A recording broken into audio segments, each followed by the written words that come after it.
I'll proceed. Please go ahead. I'd like to thank the organizers for inviting me to speak at this conference and to take part in it, called the seminar on Koopman methods. When I received the invitation, my immediate question was, what are Koopman methods? And the response that I got, paraphrase, was, well, probably you use Koopman methods already, but you don't call them that. Or perhaps you're doing some semi-classical work that could benefit from some knowledge of Koopman methods. And the point of this conference is to start a new research field by bringing together communities that usually do not interact with each other. So we want each speaker to expound the speaker's own field to the rest of the audience and keep things very expository. So that leaves us to the word semi-classical. That seems to play a major role here. So, and what does that mean? And for a few weeks, I was confused about that until I realized that there are two different meanings of the word semi-classical, both of which have a lot to do with what we do in my field of quantum field theory and curved spacetime. The first, which I'll call semi-classical one, is the notion of a dynamical theory of classical quantum coupling. Part of the system is quantum mechanical and the rest is classical. For example, this paper by our organizers is relevant, and this phrase is precisely copied from their abstract. This kind of semi-classical approximation arises in quantum field theory and curved space-time when one tries to get the payoff from the quantum field theory in the curved space-time by calculating the effect of that quantized matter on the background gravitational field, which is usually treated classically. On Friday afternoon, there are going to be two talks on this general topic, one by Juarez Aubry, which I know very well as being a modern, mathematically rigorous the effort in what I consider the classic direction in this field, and the work of Oppenheim is new to me, and I look forward to learning more about it. And this gravitational problem has already been mentioned in passing in many talks in this.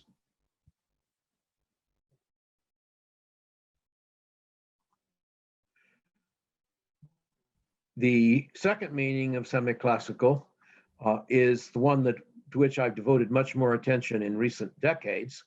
A semi-classical approximation to the solutions of a differential equation is essentially what a variety or extension of what physicists traditionally call WKB approximations. It comes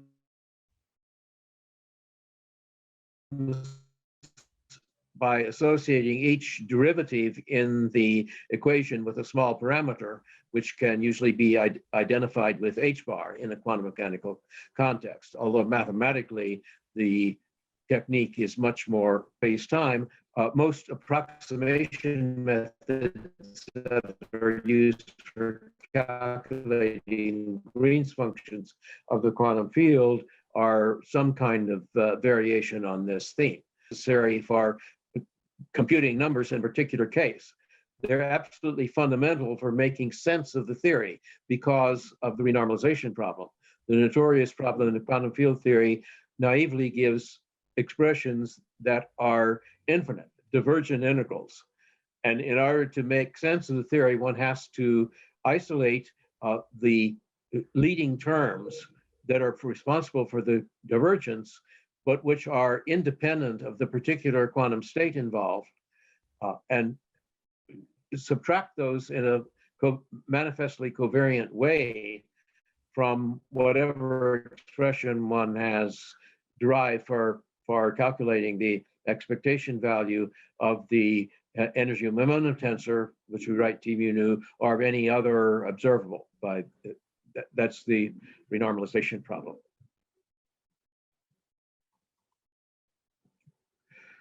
Of these two things, I think it's fair to say that semiclassical 1 is the one that is Koopmanish, from what I understand now about what Koopman methods are.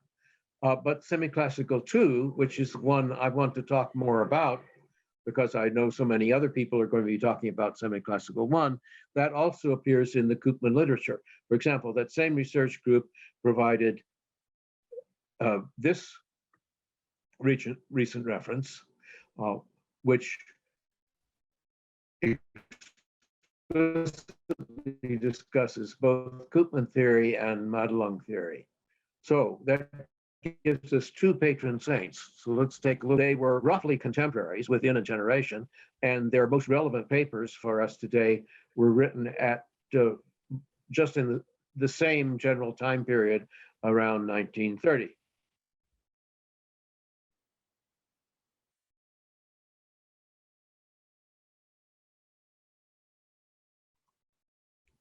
And with surely undoubtedly a gross oversimplification and perhaps a bit of flippancy, I would, as an outsider, summarize them this way. The Koopman formalism disguises a classical dynamical system as quantum theory, and then proceeds in semiclassical situations to couple it to a real quantum theory. The Madelung formalism disguises a quantum mechanical system as classical hydrodynamics. So one might think that they are inverses of each other, but in fact they aren't, they are different. The Madelung formalism is of interest in the context of my talk because it concerns approximation in quantum mechanics. In other words, approximation for a multidimensional system. So now I'll talk more specifically about quantum field theory and curved spacetime. And of course, I have to explain a little bit about what quantum field theory is, which may not be known to everybody in the audience, but I'll necessarily have to oversimplify to get it over with in 5 minutes. So a quantum field, for our purposes, can be thought of a collection of infinitely many harmonic oscillators. And as the simplest example of a field equation, let's look at the massless Klein-Gordon equation. Imagine Fourier transforming it, and I'll write it that then a literal Fourier transform and not worry too much about the difference. Anyway, we introduce a new set of quantities phi sub k, which are functions of t, but no longer functions of the spatial variables. In that case, the variables phi sub k, which are functions of t and k, in a nice situation like the one I introduced, satisfy decoupled ordinary differential equations. Second derivative with respect to t is something which in that case is minus k squared times phi k itself, which means that the general solution can be written in this form. I'm assuming that the field is real, so the solution of the coefficient of the second term must be the complex number. But to make a quantum theory of this, these numbers, a sub k, become operators. A k star, the complex conjugate, becomes the adjoint operator, which is assumed to satisfy canonical commutation relations with A itself. And then, famously, the quantum theory is magically a theory of particles. If we introduce a basis for the solutions of this one-dimensional problem, then the Hilbert space of the full theory is spanned by all the n particle states for all possible values of n. So there's a vacuum state, which is annihilated by all the operators ak, and then all the operators with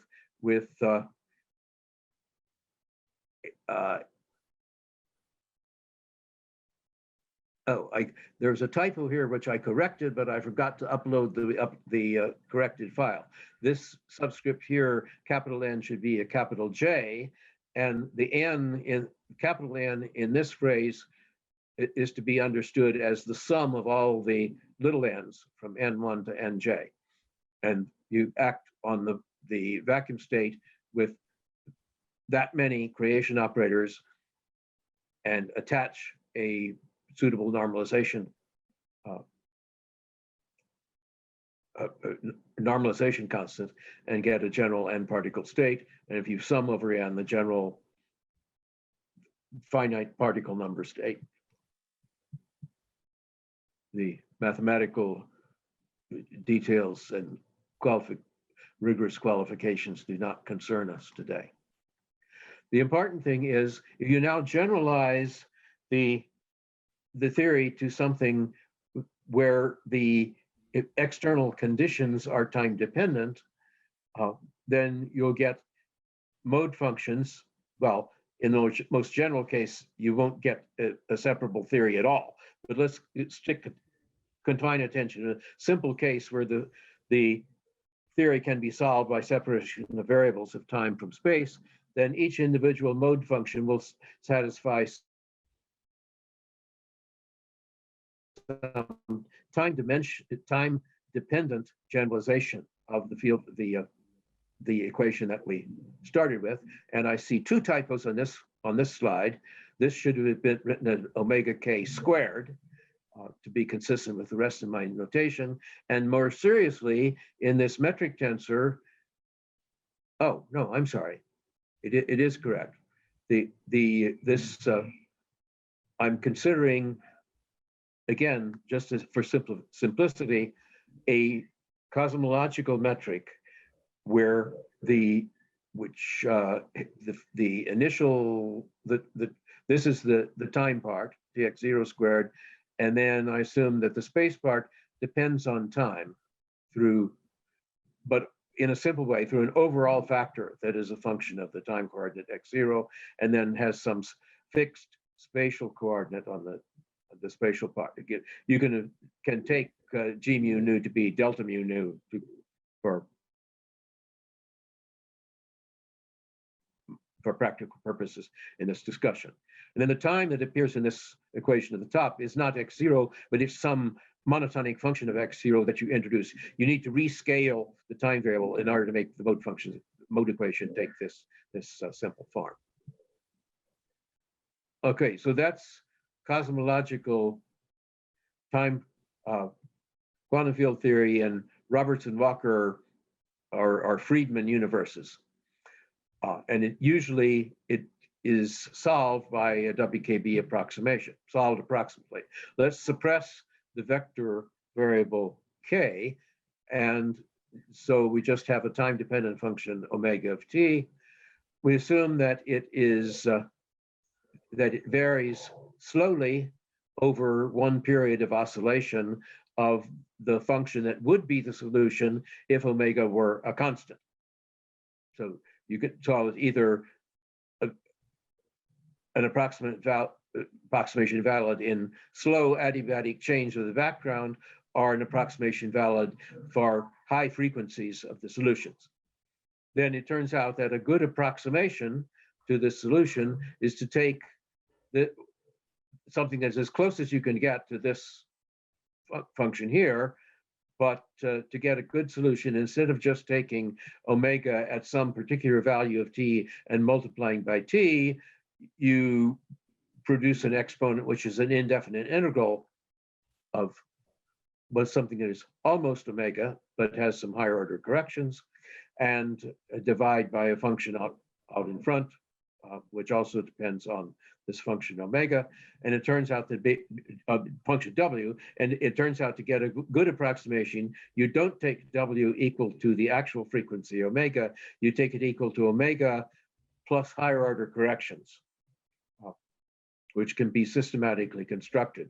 And the formulas for these higher order corrections are well known in the literature. So the most famous consequence of this cosmological quantum field theory is that a function of positive frequency in the distant past turns out to be a mixture of positive and negative frequencies in the distant future, and therefore the theory describes particle creation from the vacuum.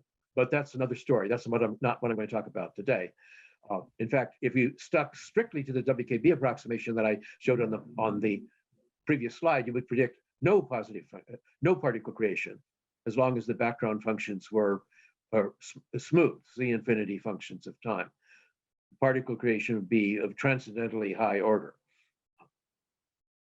But I promised to talk about Madelung and semiclassical approximations more generally. And in order for that to be an issue, we need to look at partial differential equations that don't separate into ordinary differential equations, where you have to apply the WKV approximation to the partial differential equation itself. And to discuss that, I'd rather step away from quantum field theory in curved space and just talk about ordinary quantum mechanics. So consider a Schrodinger equation with a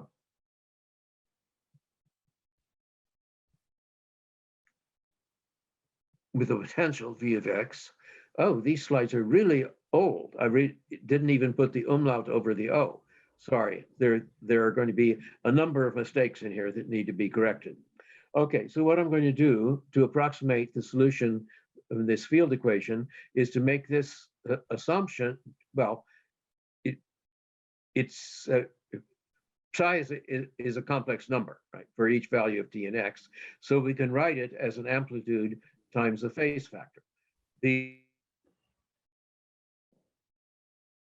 assumption I'm making is that you will get a good approximation by assuming that to lowest order, A is independent of h bar, and S over h bar is independent of h bar. This kind of a starting part, or ansatz, can be used for deriving the well-known WKB approximation that I stated on an earlier slide, with the integral of W being S, or S over h bar, and the amplitude coming out to lowest order is 1 over the square root of W, with the square root of 2 thrown in for practical normalization purposes. But I want to show what happens in some higher dimensional situation. You substitute that complex function with 2 real ingredients into the Schrodinger equation, separate real and imaginary parts, and you get these 2 equations that are called the Madelung equations. Notice that the h bar dependence is entirely concentrated in this one term in the first equation. The second equation is entirely independent of h bar if A and S are independent of h bar.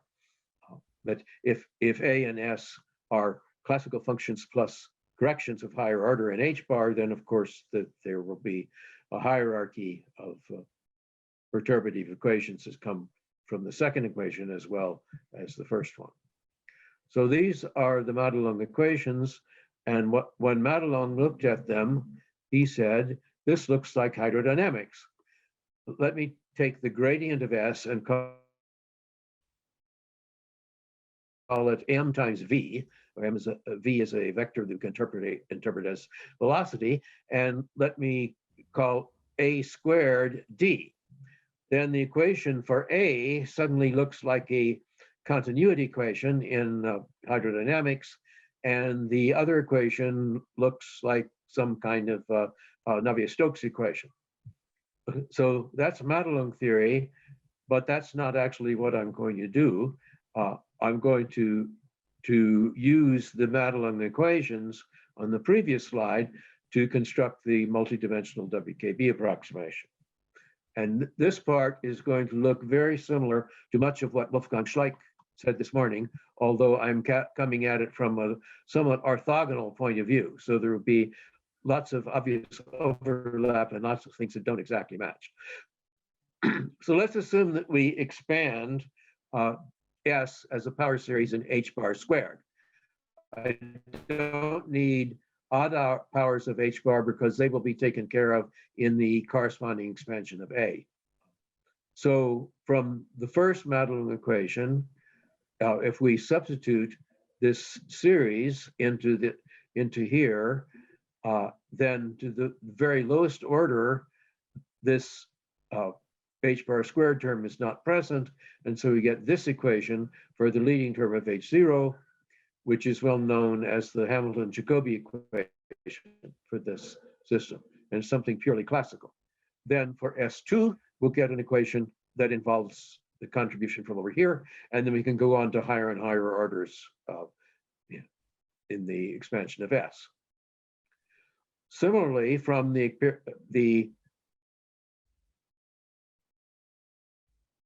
equation for A, the leading order, you get an equation for A0, which depends on the gradient of S0, and is called the transport equation. Most of the time you stop there, although it's possible to go on and construct, as I already said, higher order terms in S, but you can also do higher order terms in A. But all the first two orders that give you A0, S0 and A0 are already very interesting and sufficiently difficult to construct that you seldom have the stamina to go further. So what this does is reduce quantum mechanics approximately to classical mechanics in this sense. The S0 solves the Hamilton-Jacobi equation of the underlying classical system from which the Schrödinger equation was derived. The gradient of S0 can be called P, and then, as the name implies, can be interpreted as the momentum of a classical trajectory that passes through any particular space-time point.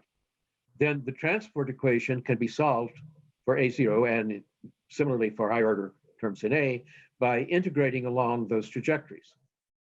This somewhat reverses what Hamilton was originally, and Jacobi originally wanted to do.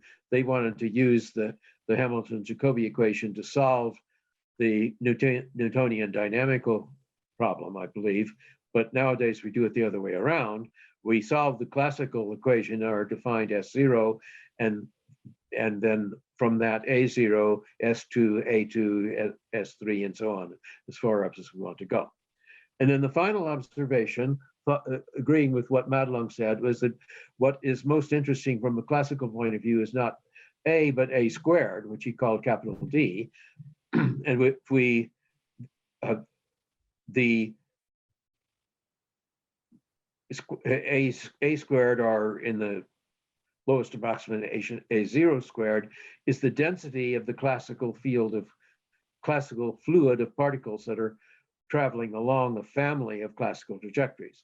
That's not surprising, since the physical interpretation of the wave function is based on the modulus squared as a density in X space, right? So, and that of course is proportional to X squared, A squared.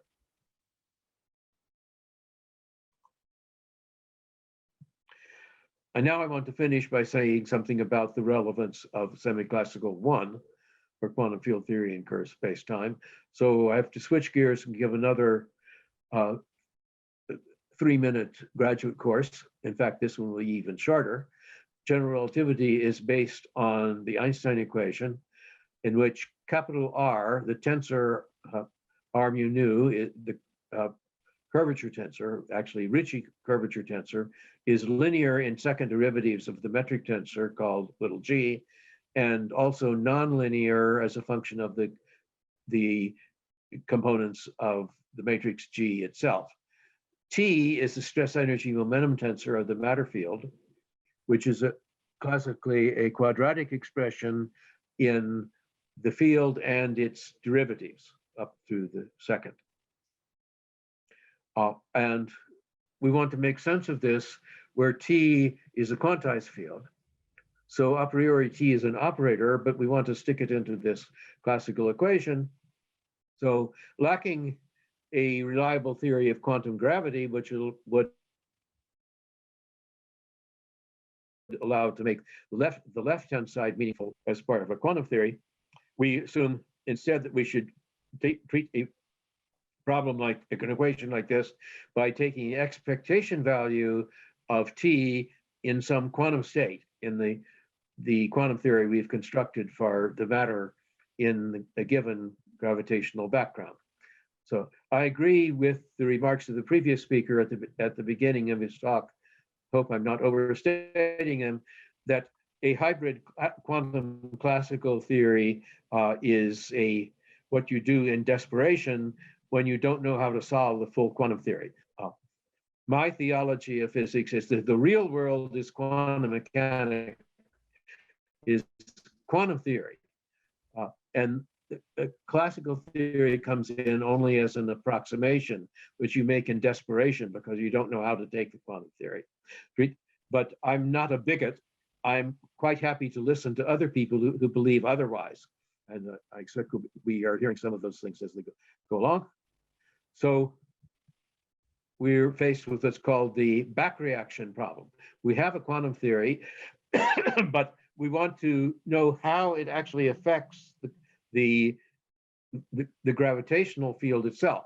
So we need to solve the classical Einstein equation for the metric tensor G mu nu using the expectation value of the stress tensor in order to represent the effect of the matter described by the quantum field on the geometry of the universe. And that is presumably a Koopman type problem. I said clearly, but that's perhaps assuming more than I should. It's certainly the sort of thing that Koopman people are talking about, a hybrid classical quantum theory in some sense. So I now listen to the rest of you to advise me how I and my colleagues in quantum field theory and Kerr spacetime should be solving that equation if you accept our ansatz, or provide some better ansatz if you think that theory is all wet and something else should be done. So in summary, we have a well-developed quantum theory of fields inside a given space-time with a metric which may be time-dependent. It's not as well, it's only extremely well developed in the cases where the field theory can be solved by separation of variables, but in principle, it's defined more generally. In that situation, the curvature of space or the curvature of space-time will lead to differential equations for the field with non-constant coefficients, and they are naturally solved by WKB type approximations. That is semi-classical approximation in sense number 2. However, the reaction of the quantum fields on the geometry is at present a problem of quantum classical coupling because we can't quantize the gravitational field. That's semi-classical in sense number 1. And I believe I'm exactly at my limit of 35 minutes, so I'll gladly stop and entertain questions. Thank you very much for keeping in time, even if we started late. So do we have any questions from the audience?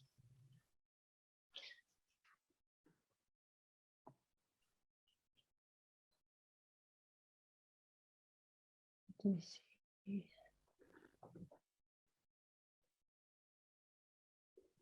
I see something in the chat. Yeah, in the chat, and there was just a raised hand. So now we have 3 people. So let's the person in the chat start first, like Abhijit Sen. Can you unmute yourself and ask your question? Thank you. Professor, you said that somehow classical mechanics is nothing but something that comes out of quantum mechanics, and in reality, the whole world is actually quantum. I would like to ask, for example, whenever we look at the limit of classical limit of quantum theory, for example, non-relativistic Schrodinger equation, we do get this Bohm potential that doesn't go away. So it's kind of like whenever we take a we will try to find something classical out of quantum, we do have something that is different from the classical stuff.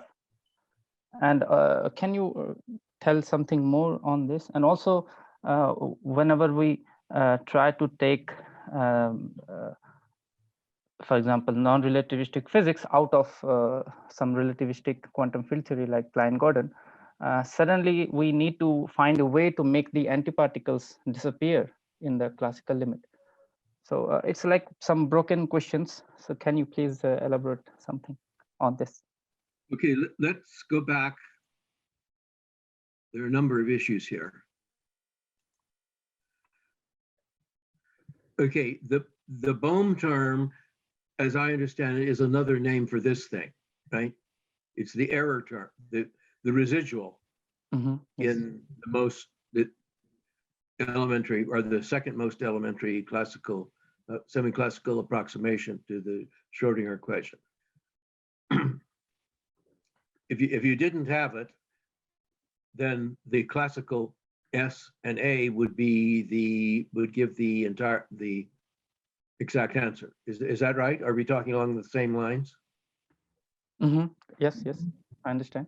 Okay, so yes, positively it is there. And if you start with the quantum theory, it's there, and that's why the semi-classical approximation is not exact. But why is that a problem of principle?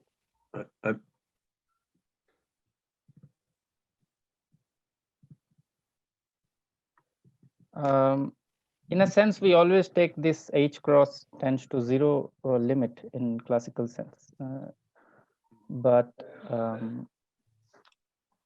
still this idea of taking h cross tends to 0 is quite confusing for me. Okay, so how about this disappearance of antiparticles when we come to the classical world from the relativistic quantum mechanics? Okay, well, the field theory I described as an example was a neutral scalar field. So the particles and the antiparticles are the same.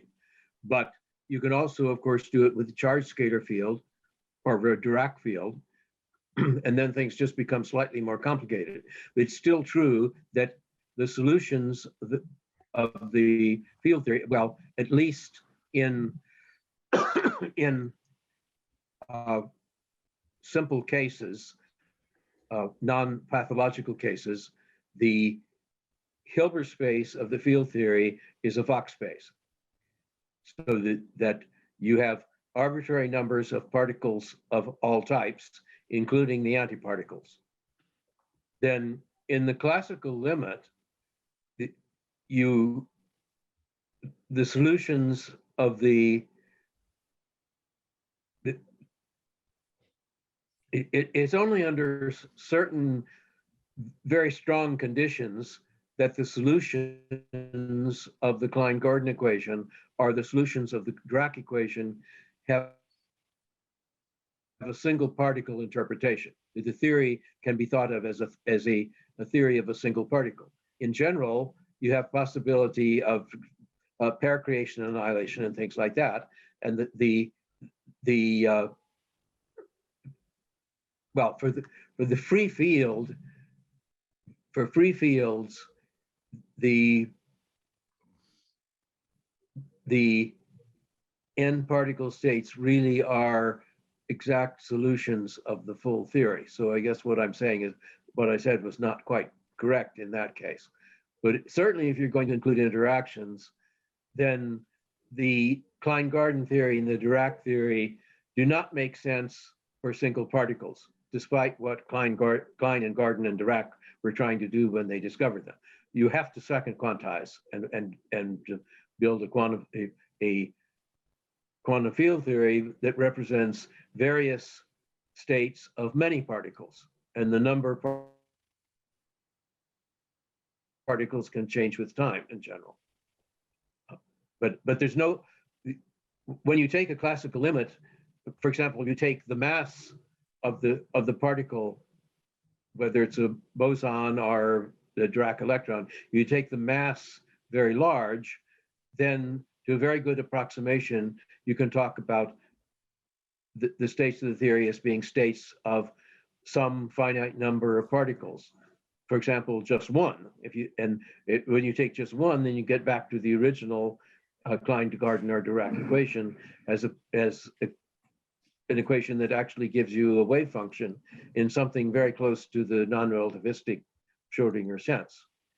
But in all cases, you're throwing away states with more particles than one in that interpretation.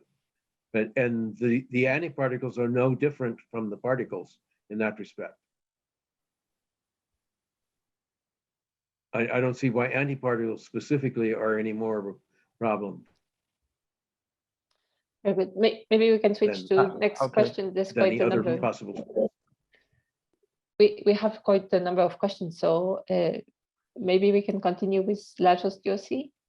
Yep, thanks. Not a question, just a short remark about the two egos of the same theorist physicist. One ego tells us that we must be happy and satisfied by a good phenomenological coupling or equation, which is hybridizing classical and quantum, like the quantum classical evil, or what is the same, the Alexandrov-Gerasimenko equation, or the equation, the formalism that Stephen mentioned, the semiclassical coupling, as in semiclassical gravity. Now the other ego is a fundamentalist, and it tells ourselves that we must confront these phenomenological equations or to possible anomalous situations. So we must be careful if these equations, very useful equations phenomenologically, whether they are consistent mathematically and under all possible circumstances. And this is the case with the quantum classical evil equation, that we must at least be aware of the fact that it is inconsistent because it does not necessarily provide a positive state, a positive density matrix for us. And a little least known is the defect of the semiclassical coupling, widely used in cosmology, that it provides us with faster than light communication. So this is that the other ego of a theorist is worrying about. That was my remark, that both hybrid equations are de factos from the viewpoint of strict mathematics and ultimate physics. I agree with those remarks, except I should say that in the theories I described, one develops a well-defined quantum field theory in a given classical background, and it has a Fock space, and the states are the states of that Fock space. So the density matrices in the usual sense are inherently positive definite. I Yep. can't construct one that fails to be positive by definition. Yeah. Yeah, that's not the problem with the problem with that the bothers you is Yeah. other With the- context. So in case of the semi-classical back action used in quantum cosmology, Yes. the problem is not with positivity or the lack of positivity. The problem is the lack of causality. You can send signals faster than light, like in any non-linear quantum mechanics. And semi-classical coupling in quantum cosmology is quantum mechanically non-linear. And it allows you to send signals faster than light. But we don't care. We don't have any other useful, trustable method to calculate cosmology. But we must be aware of this defect, this fundamental defect of any semi-classical coupling. Of course, in the situation I was describing, everything is spatially homogeneous. So yeah, you are right. Yeah, did not show up. But yeah. But I think there are other reasons for doubting that the semi-classical approximation can be fundamentally valid. Whenever the quantum state you're dealing with, whenever the stress tensor has a large dispersion, then the semi-classical ansatz does not make sense. Dispersion in the sense you take the operator minus the expectation value of the operator, square it, and take the expectation value of that. Yeah. That had better be small in some sense, or this semi-classical ansatz does not make physical sense. But that would take another whole day to discuss. So maybe let's switch to the next question. We still have the people like that want to ask something. So maybe Jonathan Hoppenheim, if you want to ask your question. We cannot hear you. Thanks. I mean, maybe this is more suited for discussion afterwards, which I would welcome. Thanks for a great talk. I guess I was wondering, I think it's true that everyone that uses the semi-classical Einstein equation kind of agrees that it's not strictly valid. But it seems to me that people are actually are doing something slightly different. In other words, like in inflation, you imagine that each mode, instead of taking the expectation value of each mode, you actually are tracing each mode and seeing what happens with each mode and what effect, what back reaction it has. Just like, you know, if I have two coupled quantum systems, I don't just trace out one of them if I just trace out one of them, then the second quantum system will be attracted to the expectation value, but actually, if I do it properly, it isn't. I can kind of trace each possible trajectory, like in a master equation approach. So I'm wondering if, surely it feels like those sorts of things are actually what people do, and I'm just wondering how formal this is and what the literature is on that, you know, on that kind of approach where rather than actually even though you say you're looking at the expectation value of the stress energy tensor, really you are kind of imagining tracing each component of the stress energy tensor separately. By component, you mean the contribution of each mode? Yeah, for example, in inflation, if I want to look at, say, the vacuum fluctuations, then I don't take the expectation value of all the vacuum.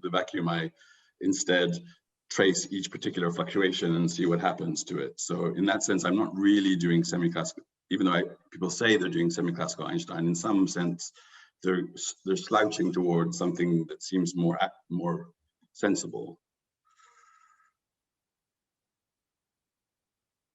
Well, I can't comment on that because I'm not really a cosmologist or a general relativist.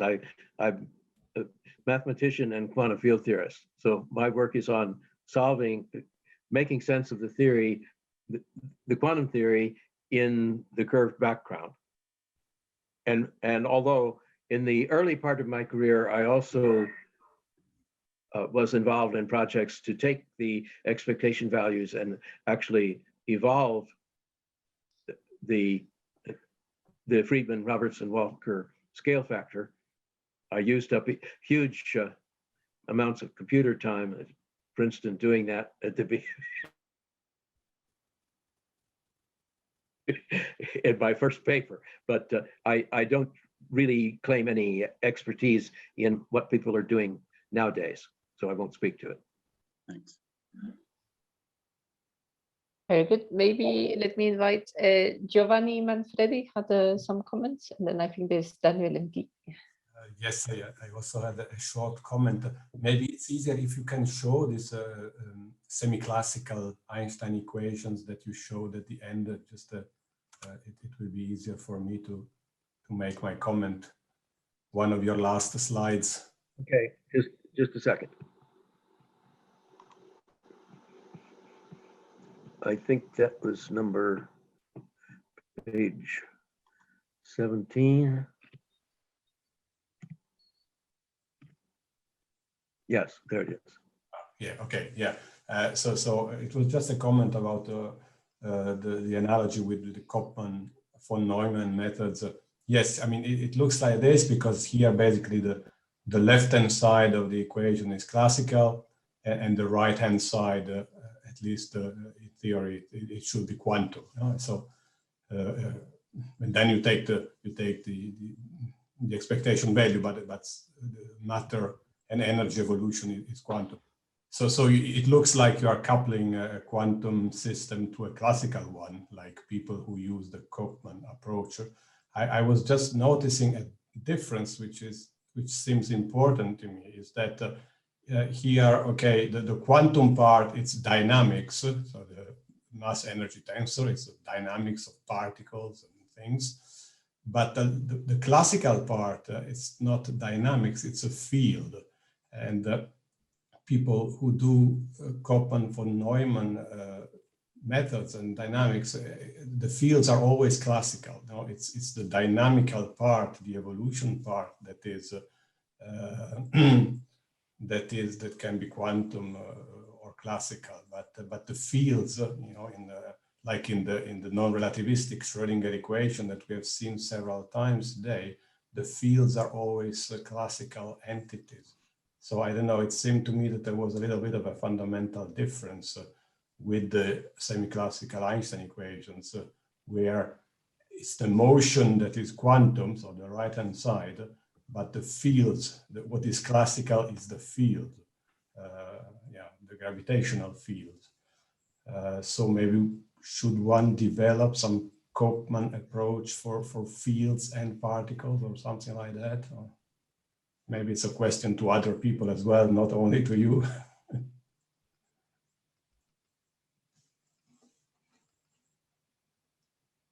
I'm not sure I understand the point, because it's true that the G, the metric tensor, is a classical field, but it certainly can be time dependent.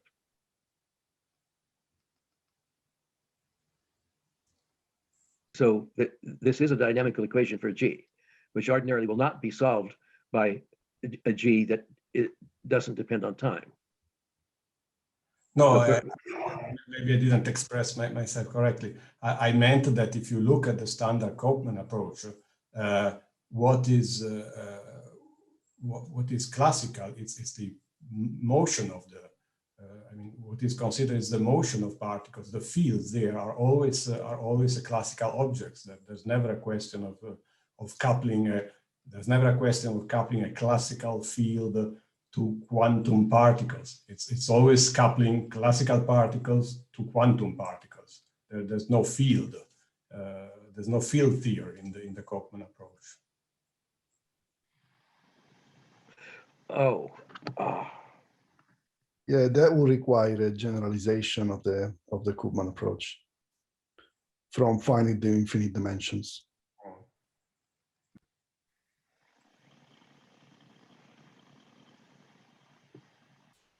Fields look like don't know enough about particles. I can see what you're saying is that the whole framework may need to be enlarged in order for this to be put into the Koopman framework. Yes.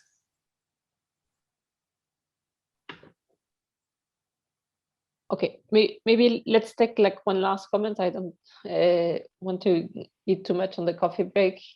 So Daniel and Key, I think there was, if you can make a short question. Hi, yes, my name is Daniel Sudarsky. Sorry, I share my account with my wife. That's why her name is there. Thank you, Professor Follen, for your nice talk. And I want to take the opportunity to make to ask what's often considered as an annoying or unpleasant answer, and it concerns the fact that in the quantum aspect that you described and is normally treated when one does semiclassical gravity, only 1/2 of quantum theory is being taken into account, namely the 1/2 of quantum theory that is described by the Schrödinger evolution or the unitary evolution provided by whatever relativistic quantum field equations we have. But there is the second aspect which appears when we want to consider a measurement or an observation of some observable, and that part is often sidestep or not taken into account. What is your view of how should we deal with that aspect of quantum theory in the context of semiclassical gravity, or we should ignore it simply? I think you're raising a very important and very difficult issue. That's all I can say. I realize that the theology I announce runs into great difficulty if one adopts the Copenhagen interpretation of the quantum theory, which says the quantum theory makes no sense except in the context of a larger observing system, which is classical. And that we could have a whole conference on that sort of issue.